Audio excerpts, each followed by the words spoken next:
난임 영역에서 자가 혈장 주입술에 대하여 설명해 주세요. 안녕하세요. 미즈병원 조혜연입니다. 오늘 말씀드릴 내용은 그 난임 영역에서의 PRP, 즉 오토로거스 플레이틀리트 리치 플라즈마에 대해서 말씀드리고자 합니다. 우선 PRP랑 뭘까?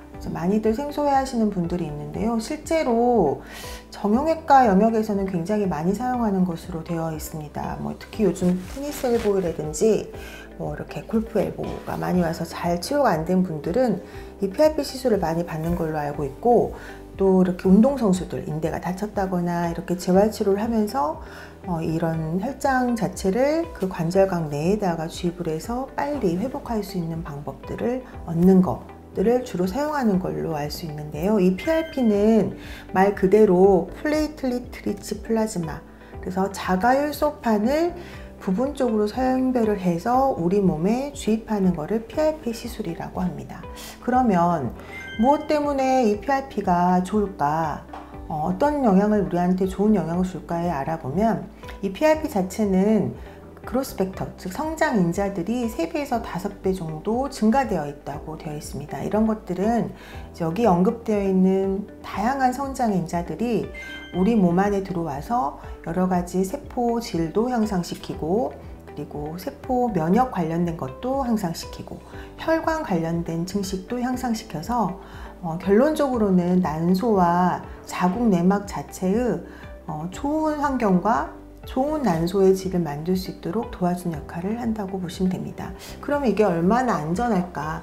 당연히 내 혈액에서 나온 채취를 한 플레이틀리트를 우리 몸에 들어오기 때문에 우리한테는 그렇게 많은 나쁜 면역 반응들이나 있거나 그러지는 않고요. 실제로 1989년에 페라리 등이 심장 개용술을 할 때 출혈 강도를 조금 더 안 하게 하기 위한 방법으로 사용을 했기 때문에 거즘 이게 한 30년 이상 된 시술이겠잖아요. 그래서 그렇게 위험하거나 안전하지 않은 시술은 아닙니다. 현재는 정형외과에서도 많이 사용하지만 안과나 이비인후과, 그리고 신경외과, 산부인과 이런 식으로 다양한 영역에서 사용이 되고 있다고 아시면 될 것 같습니다.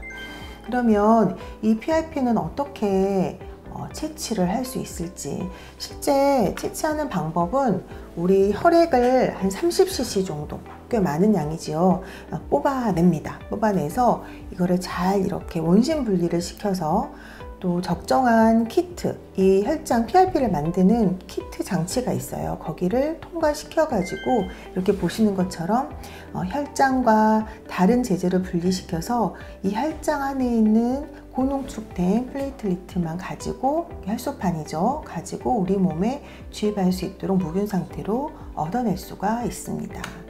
그러면 자궁이나 난소에서 이 PRP는 어떻게 우리 몸에 들어오게 할 수 있을까? 자궁내막 같은 경우에는 굉장히 심플합니다. 보통 자궁내막이 잘 자라지 않은 환자분들에게 배아 이식을 할 때는 굉장히 안 좋은 영향을 주게 돼요. 아주 내막 자체가 두툼하고 쿠션이 좋고 영양분도 많게끔 자라나야지만 배아 이식을 하고 그거에 대한 임신 성공률도 높아지는데, 그러지 않은 상태에서 이식을 하게 되면 그보다 더 안 좋은 결과를 얻게 됩니다. 이런 분들한테는 다른 방법이 없을까 고민하다가 이제 PRP, 혈장 주입술을 했는데 굉장히 고무적으로 내막의 증식이라든지 또 임신율이 높아졌다는 것을 보면서 굉장히 오래전부터 내막에 PRP를 시행하는 거는 오래전부터 이제 시행되었던 거고요. 최근은 굉장히 많이 난소 자체에 PRP를 넣는 방법들이 각광을 받고 있습니다. 추후에 이제 논문도 설명드리긴 할 텐데, 난소는 배 안에 들어있는 장기이기 때문에 자궁 내막 PRP처럼 그렇게 심플하게 접근을 할 수가 없어요. 그래서 전신 가벼운 수면 마취를 한 상태로 초음파를 보면서 안전하게 긴 바늘을 통해서 자가 혈장을 양쪽에게 조금씩 주입을 하는 방법으로 자가 면역 이식 PRP를 시행을 할 수가 있는 것입니다.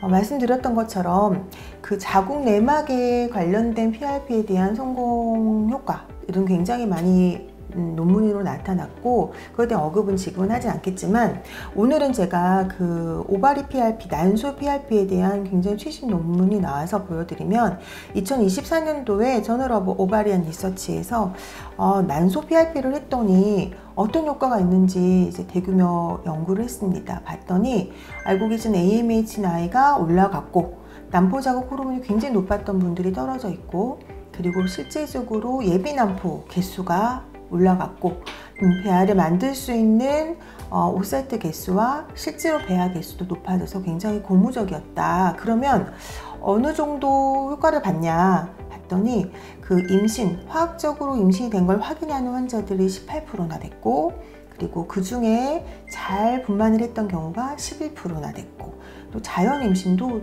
7% 정도가 상승했다는 아주 좋은 연구 결과가 있어서 난소 기능이 떨어져 있는 환자분들에게 이 PRP는 굉장히 좋은 효과를 볼 수 있겠다, 적극적으로 시행해도 좋겠다라고 최근 발표들이 많이 나오고 있습니다.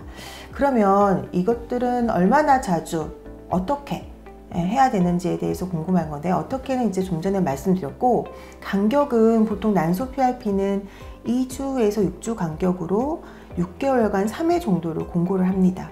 그리고 자궁 내막 PRP는 매 생리 중이당 2회에서 3회 정도를 실시를 하는데 내막 확인 후 내막이 잘 만들어졌다면 그 횟수를 굳이 채울 필요는 없습니다. 그리고 반대로 늘릴 수도 있고요. 네, 난소 PRP나 자궁 내막 PRP에 대해서 알아봤는데요.